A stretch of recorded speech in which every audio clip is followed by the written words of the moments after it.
Princess Zarathiel stood in the great throne room of the Valkyrie Empire. Her 4 arms shook as she stared at the glowing treaty floating in the air before her father's massive throne. The blue light from the document made her crystalline skin look pale and sick. She could not believe what she was reading. The treaty was clear. To make peace between the dying Valkyrie Empire and the powerful Human Federation, she had to marry a human. Not just any human, but Admiral Marcus Kane. The humans called him the Reaper. Even thinking his name made her stomach feel cold and empty. Emperor Velthon, her father, looked down at her with tired eyes. His once bright purple skin had turned gray with worry. "My daughter," he said in their musical language, "you know we have no choice. Our empire is falling apart. Our worlds are starving.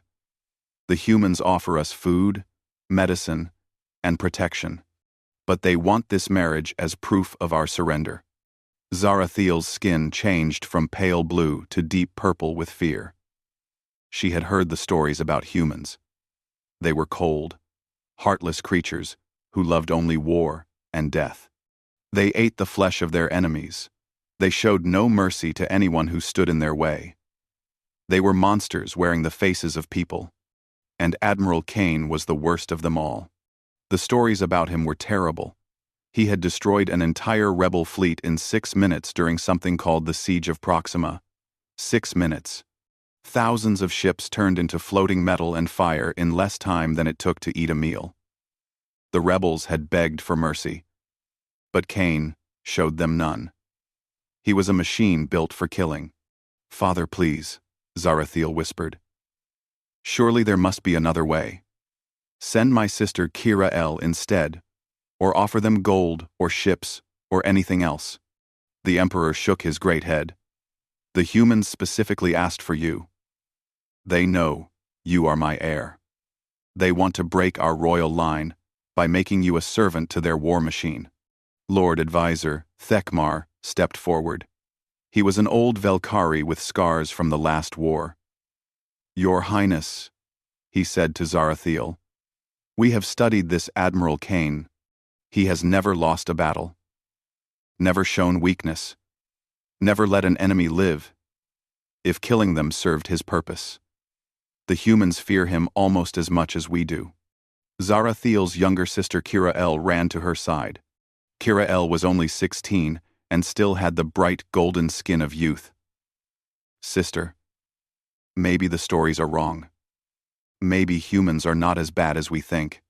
"Child," Thekmar said sadly, "our spies have watched them. Kane lives alone in cold metal rooms. He has no friends, no family, no love in his life. He knows only war and victory. Our princess will be like a pretty bird in a cage, made of steel and death." The throne room fell silent except for the soft humming of the floating treaty. Zarathiel closed all 4 of her eyes and tried to think. Her people were dying. Their food supplies were almost gone. 3 of their 5 worlds had already been lost to rebels and pirates. The Human Federation was the only power strong enough to help them. But the price was her freedom, her life. "How long do I have?" she asked quietly. "The ceremony must happen in 10 days, her father replied. "On the neutral station at Kepler's Gate. Admiral Kane is already traveling there. 10 days. Zarathiel opened her eyes and looked around the throne room. This might be the last time she ever saw her home. Soon she would be on a cold human ship, married to a monster, far from everything she loved. "I will do it," she said. Her voice sounded strange and empty, even to herself.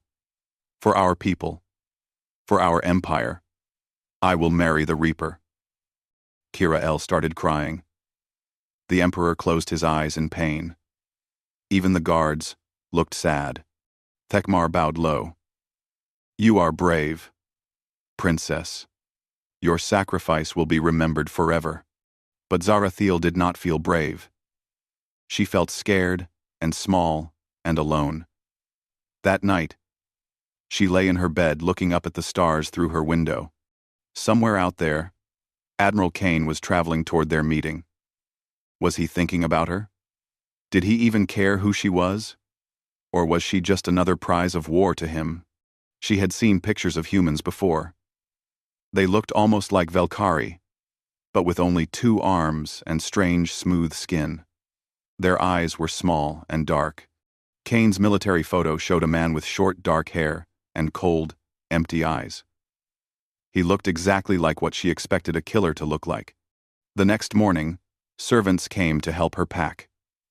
She chose simple clothes and a few books. What was the point of bringing beautiful things to a life that would have no beauty? Her mother's jewelry stayed in its box. Her favorite paintings stayed on the walls. She was going to a new life where such things would not matter. As her ship prepared to leave, Zarathiel took one last look at her homeworld. The purple seas and silver cities looked so beautiful from space. Would she ever see them again? Would Admiral Kane even let her visit, or would she be his prisoner forever? The ship jumped to hyperspace, carrying her toward her fate. In 10 days, she would meet the monster she had to marry. In 10 days, her real life would end, and her nightmare would begin.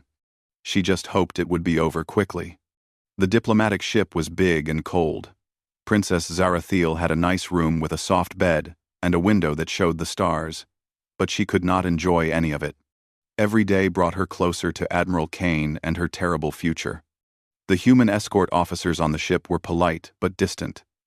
They bowed when they saw her and called her, "Your Highness," but she could see the pity in their strange, small eyes. They knew what was waiting for her. They felt sorry for her, but they would not help her. On the 3rd day, Zarathiel heard 2 human officers talking in the hallway outside her room. She pressed her ear to the door to listen. "Poor alien princess," one of them said. "She has no idea what she's getting into." "The Admiral is not a cruel man," the other replied. "But he is not a gentle one either. He lives for war and duty. She will be very lonely. Remember what happened during the Outer Rim campaign? Kane turned 3 entire star systems into glass to stop the rebellion. Billions of people died, and he never even blinked. The rebels started it. They were killing civilians. I know. But still, the man has ice in his veins instead of blood. That poor alien girl is going to spend her life married to a machine. But Zarathiel stepped away from the door. Her hands were shaking. Billions of people dead? She had not heard about the Outer Rim campaign before. How many worlds had the Reaper destroyed? How many families had he torn apart? She asked Lord Thekmar, who had come with her, to find out more about Admiral Kane. The old advisor came back with files that made her feel even worse. Marcus Kane graduated first in his class from the Terra Military Academy. Thekmar read from a glowing datapad. He has fought in 17 major battles and won every single one. He has never taken vacation leave in 15 years of service. He lives alone and has no recorded friendships or romantic relationships. What about his family? Zarathiel asked. His parents died when he was young. No brothers or sisters. No wife or children. The man appears to have no personal connections at all. Zarathiel wrapped her arms around herself. A man with no family and no friends. A man who had never loved anyone. What kind of monster was she going to marry? Thekmar continued reading. He earned the nickname the Reaper during the Battle of Proxima Station. Enemy forces had taken civilian hostages. Kane surrounded their entire fleet and gave them one chance to surrender. When they refused, he destroyed every single enemy ship in 6 minutes. No survivors. What about the hostages? They died too. Zarathiel felt sick. Kane had killed innocent people to win a battle. He really was a monster with no heart. On the 5th day, she overheard more human crew members talking. This time they were discussing the wedding ceremony. The Admiral requested a simple ceremony, one said. No celebration. No party afterward. Just sign the papers and get it done. Typical Kane. He probably sees it as just another military operation. I heard he hasn't even bothered to learn anything about Valkyrie culture. He's treating her like cargo being delivered. Zarathiel's skin turned dark, purple, with anger and hurt. He had not even tried to learn about her people. He really did see her as just a thing, not a person. That night, she tried to write a letter to her sister Kira L. She wanted to tell her goodbye and make sure she knew how much she loved her. But every time she tried to write, the words would not come. How could she explain what was happening to her? How could she make her sister understand? Finally, she wrote, Dear Kira L. By the time you read this, I will be married to Admiral Kane. Do not try to rescue me. Take care of Father and help him rebuild our empire. Remember me as I was, not as I will become. Your loving sister, Zarathiel. On the 7th day, she could see Kepler's gate station through her window. It was a huge metal structure floating in space, with ships from many different worlds docked to it.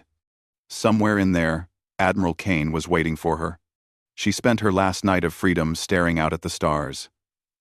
Tomorrow, she would meet the man who would control the rest of her life. She tried to imagine what he would be like. Tall and cruel. Probably. Cold eyes that saw her as just another victory prize. Hands that had killed so many people they had lost count. Would he hurt her if she displeased him? Would he keep her locked up like a pet? Would he even bother to speak to her? Or would she just be a decoration in his cold, empty life? The human officers had stopped talking around her. They just looked at her with sad eyes and shook their heads when they thought she was not watching. Even they seemed to think her fate was hopeless. Zarathiel touched the small golden pendant her mother had given her before she died. It was the only truly precious thing she had brought with her. Tomorrow, she would probably have to give it up too. Admiral Kane would not want her to keep anything from her old life. As the ship docked with the station, she heard the sounds of metal connecting to metal. The journey was over. Her real life was about to end, and her nightmare was about to begin. She closed her eyes and tried to remember the feel of sunshine on her face back home. It might be the last warm memory she would ever have. Princess Zarathiel walked slowly down the cold metal hallway toward the meeting room. Lord Thekmar walked beside her, but neither of them spoke. Her 4 hands were clasped together to stop them from shaking. In a few moments, she would meet the monster she had to marry. The door to the conference room slid open with a soft hiss. Zarathiel stepped inside, expecting to see a tall, scary warrior covered in battle scars and weapons. Instead, she saw a man sitting quietly at a simple table. Admiral Marcus Kane looked up when she entered. He was not what she had expected at all. He was not very tall. His dark hair was neat but not fancy. He wore a clean blue uniform with medals on it. But no weapons. His face was not cruel or cold. Instead, he looked tired. Very tired. Like a man who had not slept well in a long time. Your Highness, Kane said, standing up and bowing respectfully. I know this situation is difficult for both of us. His voice was soft and gentle. Nothing like the harsh, commanding tone she had imagined. Zarathiel stood frozen by the door, unable to speak. This could not be the famous Reaper. This quiet, polite man could not be the monster from all the stories. Kane gestured to a chair across from him. Please, sit down. We have much to discuss. Zarathiel moved slowly to the chair but did not sit. She stared at Kane, trying to see the killer behind his calm face. Where were the cold, empty eyes? Where were the scars from battle? Where was the frightening presence that made entire fleets surrender in fear? You look confused, Kane said quietly. You are Admiral Kane? She asked. Her voice came out as a whisper. I am. And you are Princess Zarathiel of the Valkyrie Empire. I have studied your culture and your history. Your people have a long tradition of honor and wisdom. Zarathiel blinked all four of her eyes in surprise. You studied our culture? One? Kane nodded. For several months. I wanted to understand your people before we met. I know this marriage was not your choice. It was not mine either, in a way. But I believe we can make it work for both our peoples. I do not understand, Zarathiel said, finally sitting down. The stories say you are merciless. They say you enjoy killing and never show mercy to your enemies. Kane's tired eyes became even sadder. The stories are wrong about many things. May I tell you the truth about why I suggested this marriage? Zarathiel nodded, too confused to speak. My intelligence officers told me that your empire is collapsing, Kane said. Not just from outside attacks, but from inside problems. Food shortages, civil wars, disease. Your people are suffering. Without help, millions will die in the next few years. Yes, Zarathiel said quietly. This is true. The Federation wants to help. But our politicians are afraid of your people. They think all aliens are dangerous. A royal marriage would show them that Velkari can be trusted. It would give your people full Federation citizenship and protection. Zarathiel stared at him. You want to help my people? Yes. But I know this is a terrible thing to ask of you. You do not know me. You do not love me. You probably fear me because of the stories. Kane leaned back in his chair and rubbed his forehead like his head hurt.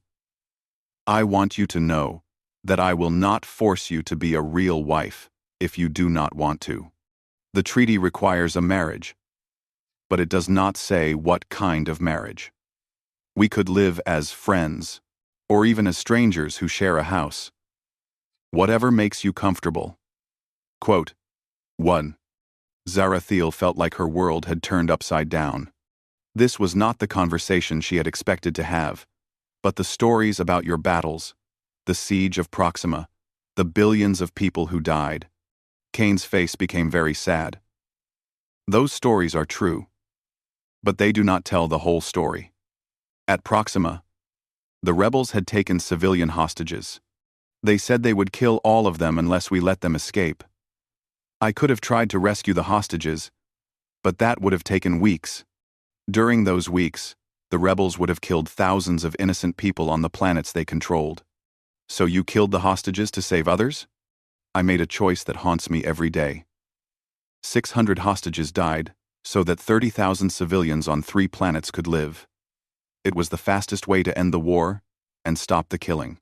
Kane stood up and walked to the window. Outside, ships from many worlds were docked at the station. People call me Merciless because I can make hard choices quickly. But every death weighs on me.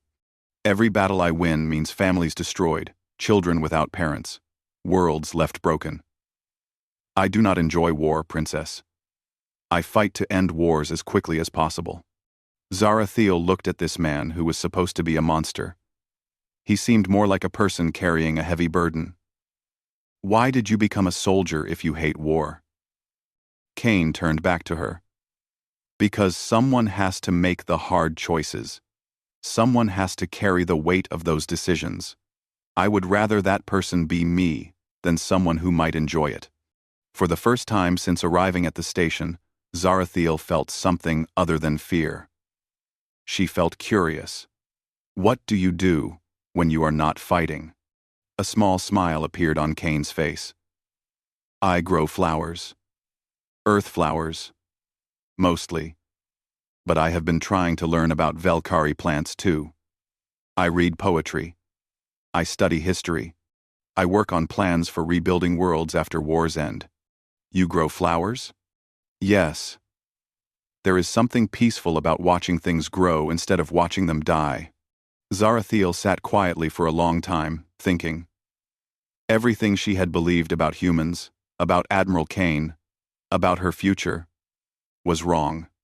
The man sitting across from her was not a monster. He was just a person trying to do his best in a difficult world. "Admiral Kane," she said finally. "Please call me Marcus." "Marcus, if we marry, what would our life be like?" Marcus sat back down. "I live on a space station near Earth.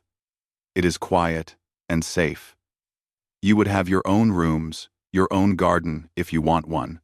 You could study, read, meet with other Federation citizens from your empire. You would be free to do whatever makes you happy. And you would not hurt me or force me to do things I do not want to do? Never. I give you my word as an officer and as a man." Zarathiel looked into his tired, honest eyes. For the first time in days, she did not feel afraid. She felt something she had not expected to feel. She felt hope. Over the next 3 days, Princess Zarathiel spent hours talking with Marcus Kane. Each conversation showed her more about the real man behind the scary stories. He was nothing like what she had expected. Marcus showed her his personal files from all his battles. She read his private reports that nobody else had ever seen. In every single battle, he had tried to find ways to end the fighting quickly with as few deaths as possible. "Look at this one," Marcus said, pointing to a report on his datapad. "The Battle of New Geneva. Everyone thinks I destroyed the enemy fleet without mercy. But look at what really happened." Zarathiel read the report carefully. The enemy had been planning to attack a hospital ship full of wounded soldiers and civilians. Marcus had sent them warning messages for 3 days, asking them to surrender. When they refused and moved toward the hospital ship, he had attacked. "I gave them every chance to stop," Marcus said quietly. "But they would not listen. Sometimes you have to choose between bad and worse." "Why do you not tell people the real story?" Zarathiel asked. Marcus looked out the window at the stars. "Because fear of the Reaper stops wars before they start. If enemy leaders think I am a merciless monster, they surrender faster. Fewer people die when wars end quickly." Zarathiel began to understand. Marcus had let people think he was a monster because it actually saved lives. He carried the weight of being hated and feared so that others would not have to die. On the second day, Marcus took her to see his quarters on the station. Zarathiel expected cold, empty rooms, full of weapons and military equipment. Instead, she found something amazing. His main room had a big window with a beautiful garden growing in front of it. Flowers from Earth grew next to plants from a dozen other worlds. The air smelled sweet and fresh.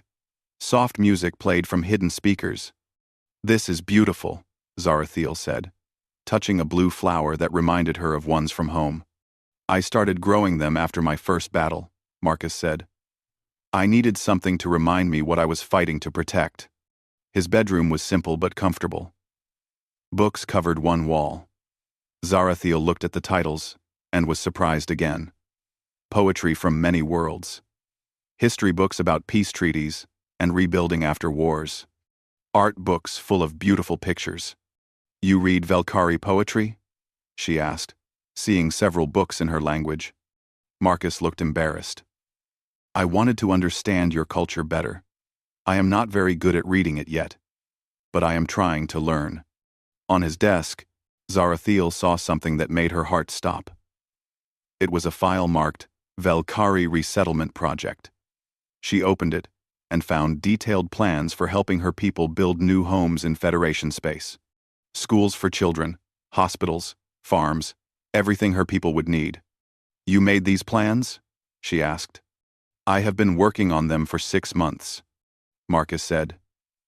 "If our marriage helps your people join the Federation, they will need places to live and work.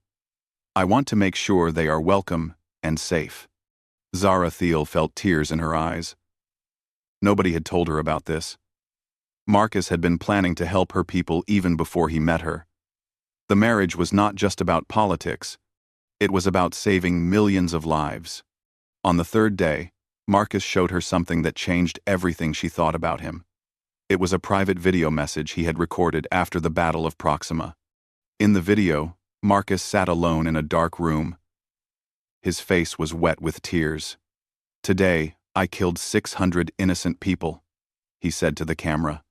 I keep telling myself it was the only way to save 30,000 others. But those 600 people had names. They had families. They had dreams. And I took all of that away. The video continued, with Marcus talking about each person he remembered from the battle, enemy soldiers and civilians alike. He knew their faces. He carried their deaths with him every day. "This is what you do after every battle?" Zarathiel asked. Marcus nodded. "I make myself remember.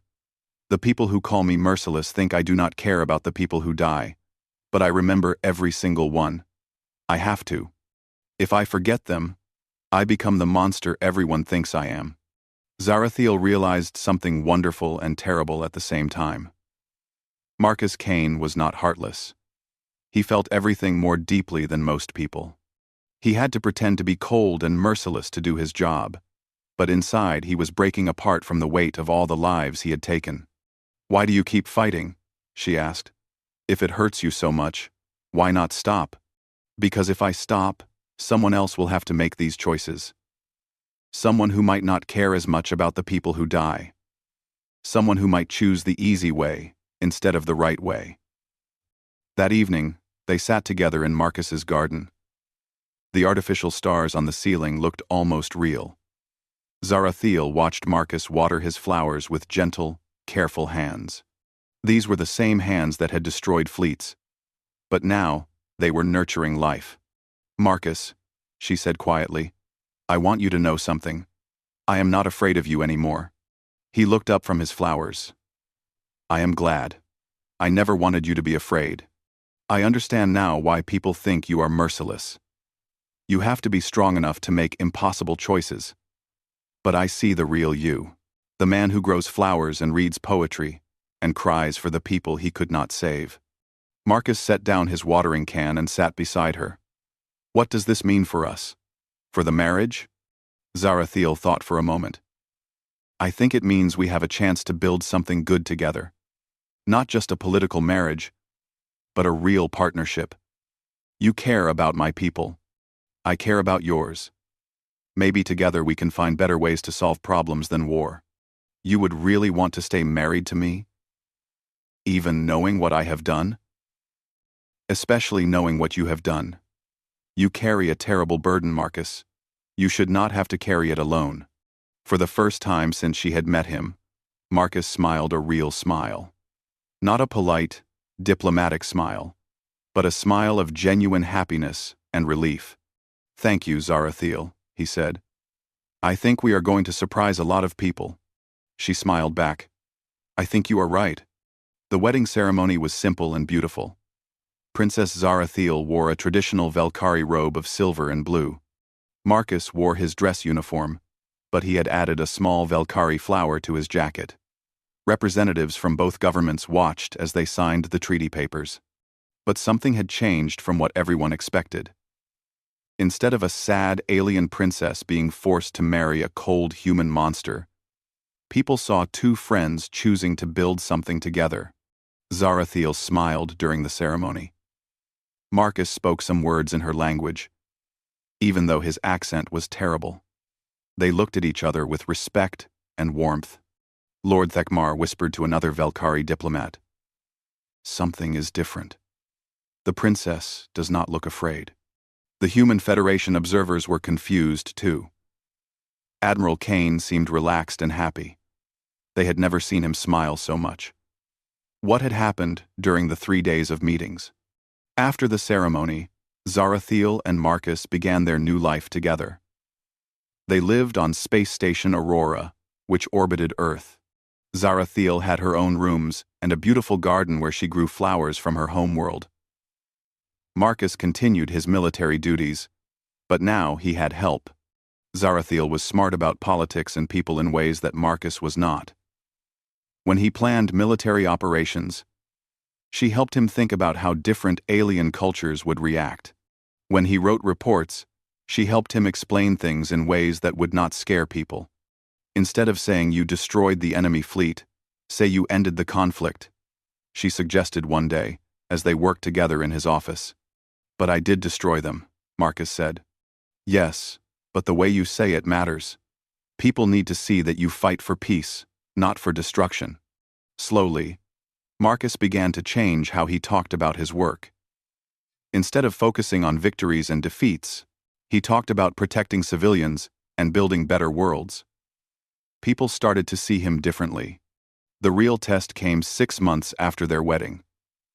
A group of pirates was attacking both human and Velkari colonies. They were led by a crazy human named Captain Rex Morrison, who hated all aliens and wanted to start a war between humans and everyone else. Morrison attacked a Velkari refugee colony, killing hundreds of families. Then he attacked a human trading post and made it look like aliens had done it. He wanted both sides to blame each other and start fighting. The Federation leaders called for Admiral Kane to hunt down Morrison and his pirates. But this time, Kane did something different. He asked Princess Zarathiel to help him. I could track down Morrison and destroy his fleet in a few days, Marcus said as they studied star maps in their quarters. But that would not solve the real problem. Morrison has supporters on both sides. People who believe his lies about aliens being dangerous. What do you suggest? Zarathiel asked. I think we should work together. Use both human military tactics and Velkari diplomacy. Show people that humans and aliens can be partners, not enemies. They created a plan that surprised everyone. Instead of just sending human warships after Morrison, they put together mixed crews of humans and Velkari. Instead of attacking Morrison's bases, they went to his supporters and showed them evidence that he was lying about alien attacks. Zarathiel used her political skills to convince Velkari leaders to trust human forces. Marcus used his military knowledge to track Morrison without starting big battles that would hurt innocent people. When they finally found Morrison, he was planning to attack a space station full of human and alien families.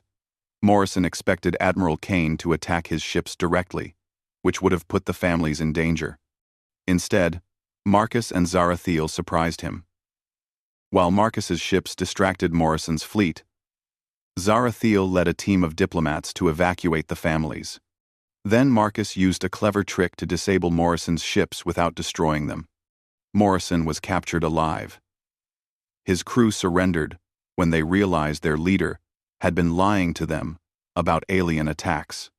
The families were saved. Most importantly, humans and aliens had worked together to solve the problem. News of their success spread across the galaxy.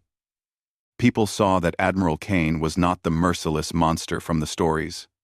They saw that Velkari were not weak or dangerous. They saw that different species could work together and make each other stronger. A year after the Morrison incident, Zarathiel and Marcus stood together on the observation deck of Space Station Aurora. Below them, they could see a new colony world, where humans and Velkari lived side by side. Children from both species played together in the parks. Adults worked together on farms and in factories. Do you ever regret it? Marcus asked. Leaving your old life to marry a stranger? Zarathiel took his hand with one of her 4 hands. I regret nothing. I was wrong about you. Wrong about humans. I thought I was being sacrificed to a monster. Instead, I found a partner. Your people are safe now. They have citizenship and protection. Your sister Kira L. is studying at the Federation Academy. Your father's empire is rebuilding. And your people are learning that aliens can be friends, not just enemies. You are not the Reaper anymore, Marcus. You are the Peacemaker. Marcus smiled. I like that better. They watched the sunset over the new colony world. Somewhere in the distance, they could hear music. Human songs mixed with Velkari melodies, creating something beautiful and new. What do you think comes next? Zarathiel asked. I think we keep building bridges between worlds. I think we show the galaxy that cooperation is stronger than conquest. Together, always together.